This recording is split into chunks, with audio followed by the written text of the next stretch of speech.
오늘 설교 본문은 소위 예수님의 고별 설교의 일부분입니다. 예수님께서 남기신 유언과 같은 말씀입니다. 이렇게 시작됩니다. 나는 평화를 너희에게 주고 간다. 나는 내 평화를 너희에게 준다. 여기서 말씀하시는 평화는 헬라어 에이레네의 번역입니다. 이 에이레네는 다양한 의미를 내포하고 있습니다. 나라 간의 전쟁이 없는 상태, 개인 간의 교화 혹은 일치, 안전과 번영, 그리고 구원의 확신에서 오는 든든한 마음 등이 그것입니다. 히브리 말로는 샬롬입니다. 그러나 성경이 말하는 평화는 구원과 같은 차원입니다. 무엇보다도 인간이 지은 죄로 인해 깨어진 하나님과의 관계가 회복된 것을 말합니다. 한마디로 포괄적인 구원이 샬롬입니다. 예수 그리스도께서 우리의 평화이신 까닭은 하나님과 사람 사이에 끼어진 관계가 그리스도 예수의 대속의 죽음으로써 다시 회복되었기 때문입니다. 그러므로 평화, 즉 샬롬은 사람들이 만들어내는 것이 아니라 하나님이 주시는 선물입니다. 물론 세상도 평화를 말합니다. 평화라는 이름의 국제기구나 단체도 많습니다. 그러나 예수님께서는 내가 너희에게 주는 평화는 세상이 주는 것과 같지 않다고 말씀하십니다. 그렇다면 예수님이 주시는 평화는 세상이 주는 평화와 무엇이 다를까요? 다르다면 어떻게 다를까요? 세상의 평화는 싸움을 억제하는 방식으로 진행이 됩니다. 이것이 세상에서는 최선책입니다. 싸움을 억제하는 방식으로 평화의 노력을 하지 않으면 세상은 양육강식의 메커니즘이 지배하는 동물의 왕국이 될지도 모릅니다. 가장 첨예한 대립 중 하나는 노동자와 사용자 사이에서 벌어지는 노사 갈등입니다. 노동자들은 노동의 대가를 더 많이 받으려고 임금 인상을 요구합니다. 사용자는 기업의 이윤을 극대화하려고 임금을 적게 지불하려고 합니다. 그래서 둘 사이에는 늘 팽팽한 긴장감이 감돕니다. 협상을 통해서 양측이 타협점을 찾으면 평화가 유지되지만 찾지 못하면 평화가 깨집니다. 이런 평화는 불안을 내포한 평화로서 지속성이 없습니다. 국가와 국가 사이도 마찬가지입니다. 오늘날 국가 간의 싸움이 그치지 않고 있습니다. 지금 우크라이나와 러시아 간에 전쟁을 벌이고 있습니다. 이 전쟁이 어떤 결과를 초래할지 쉽게 예단할 수 없습니다. 조만간 일정한 선에서 타협을 할 것입니다. 그런 타협을 사람들은 평화라고 말합니다. 그러나 이미 큰 희생과 많은 손실을 가져온 후입니다. 결국 불안을 내포한 평화입니다. 부부 사이도 마찬가지입니다. 부모 자식 간에도 똑같습니다. 개인의 내면은 어떤지요? 세상은 노사관계, 국제관계, 부부와 가정, 개인의 평화는 싸움을 억제하는 방식으로 평화를 얻으려고 합니다. 물론 이러한 노력도 필요합니다. 그렇다고 이런 방식으로 궁극적인 평화를 얻을 수 있을까요? 얻지 못한다는 것을 우리 모두는 경험적으로 알고 있습니다. 그래서 이 세상은 평화를 진척시키지 못하고 있습니다. 겉모양만 약간 달라졌을 뿐 여전히 불화의 내용은 똑같습니다.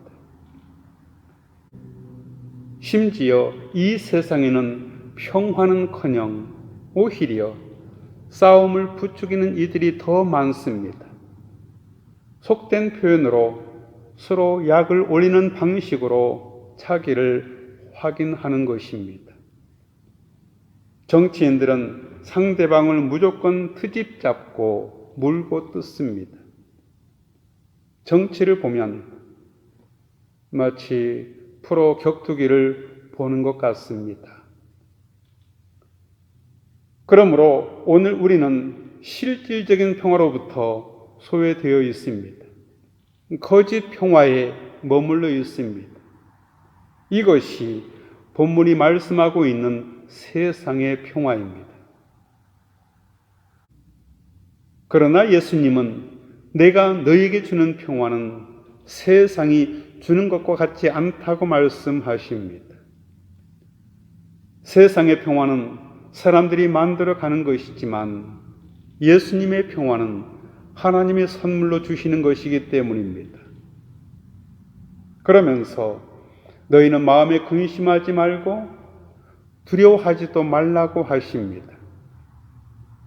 근심은 두려움에 사로잡혀 내적으로 동요를 일으키고 있는 상태를 일컫는 말입니다. 두려움은 겁에 질려 용기를 잃은 상태를 가리킵니다. 평화가 없다는 말은 근심에 떨어졌다는 뜻입니다. 그리고 근심하는 이유는 자기 염려와 자기 연민에 빠져 있기 때문입니다. 만일 자기 실존에 대한 불안이 없다면 근심하지 않을 것입니다. 그러나 자기 실존에 대한 불안이 너무 강렬해서 아무리 많은 행복의 조건을 갖추었다 해도 영혼의 평화와 안식을 누리지 못합니다. 그러므로 예수님의 평화가 세상의 평화와 다른 이유는 예수님을 통해서 자기에 대한 염려에서 근본적으로 벗어날 수 있다는 데 있습니다. 여기에는 두 가지 차원이 있습니다. 하나는 죽음이라는 차원입니다. 죽음은 생명의 부정입니다. 죽음은 생명의 원수입니다. 죽음에는 에너지가 없습니다. 죽음에는 움직임이 없습니다. 죽음으로부터는 아무 말도 나올 수 없습니다. 그래서 죽음의 나락에 떨어지지 않으려고 애를 씁니다. 그러나 아무리 애를 써도 언젠가 때가 되면 우리 모두는 결국 죽음에 떨어질 수밖에 없습니다. 젊은 나이에 당하거나 천수를 다 누린 다음에 당하거나 죽음은 똑같이 인생의 나락입니다. 차이가 없습니다. 고통 속에 죽는 사람과 편하게 죽는 사람도 겉보기에 달라 보여도 궁극적으로는 차이가 없습니다. 그러나 죽음은 결코 승자가 될 수 없습니다. 언제나 생명이 살아남습니다. 하나님이 내쉬시고 하나님이 말씀하여 내신 생명이 살아남습니다. 생명은 죽음의 공격 속에서도 언제나 살아남습니다. 왜냐하면 하나님께서 죽음이 창궐한 이 세계 속으로 새롭고 한결같은 방식으로 끊임없이 생명을 불어넣고 계시기 때문입니다. 하나님은 언제나 혼돈과 불행으로부터 생명의 길을 창조해 내시고 죽음과 맞서 피조 세계와 피조물 속에 생명을 불어넣고 계십니다. 그럴 때마다 생명의 어휘들이 죽음의 어휘들과 맞서 그것들을 압도해 버립니다. 사랑이 미움을, 희망이 절망을, 믿음이 불신을, 구원이 멸망을, 자유가 속박을, 평화가 불안을 압도해 버립니다. 요한 1서 5장 18절은 이렇게 말씀하고 있습니다. 사랑 안에 두려움이 없고 온전한 사랑이 두려움을 내쫓나니. 그러므로 예수님이 주시는 평화는 상황이 어떻게 변해도 흔들리지 않는 평화입니다.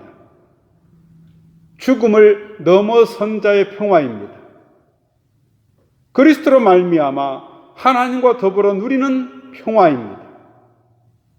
이는 죽음이 생명에 삼키웠음을 아는 자의 평화입니다. 그렇게 예수님은 너희는 마음에 근심하지 말고 두려워하지도 말라고 하십니다.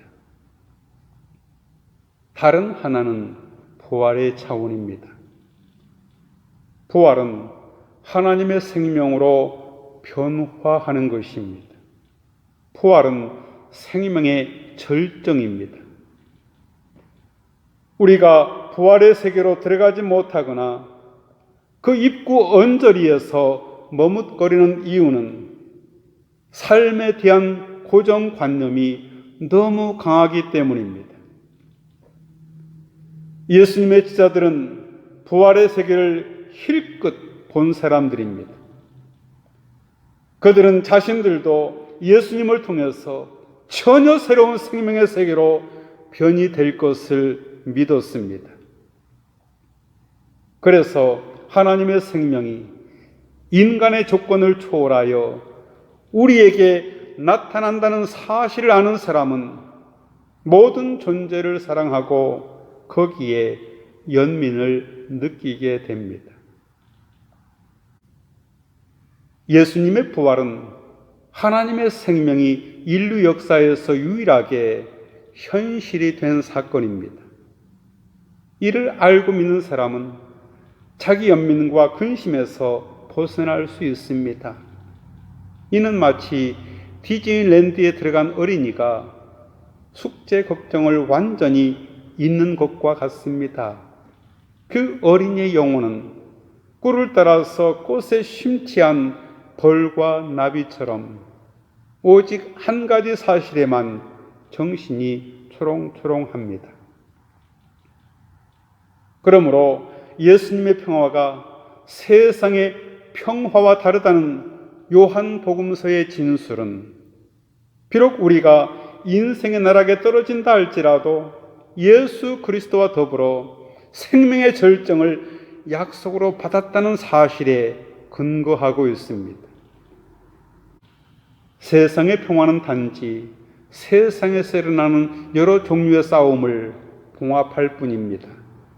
봉합이 안 되면 전쟁과 같은 일이 반복해서 발생합니다. 그런 후 싸움을 봉합할 방법을 고안해내느라 죽을 고생을 합니다. 그래서 아무리 노력해도 평화를 누리지 못하는 이유가 여기에 있습니다. 물론 예수님을 알고 믿는 사람들도 그런 세상의 방법을 무시하지는 않습니다. 그렇다고 거기에 치우치지도 않습니다.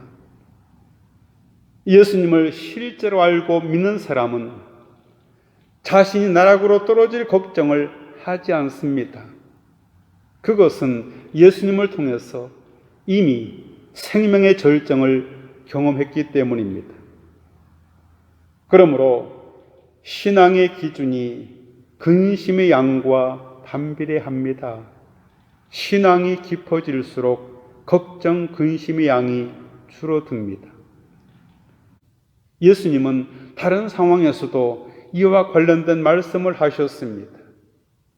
마태복음 6장 31절에서는 의식주 문제를 염려하지 말라고 하십니다. 그러므로 염려하여 이르기를 무엇을 먹을까, 무엇을 마실까, 무엇을 입을까 하지 말라. 마태복음 11장 28절에서는 수고하고 무거운 짐진 사람들에게 안식을 주시겠다고 말씀하십니다. 수고하고 무거운 짐진 자들아 다 내게로 오라. 내가 너희를 쉬게 하리라. 오늘 본문에서도 같은 말씀을 하십니다. 평안을 너희에게 끼치노니 곧 나의 평안을 너희에게 주노라. 내가 너희에게 주는 것은 세상이 주는 것과 같이 아니하니라. 너희는 마음에 근심하지도 말고 두려워하지도 말아라.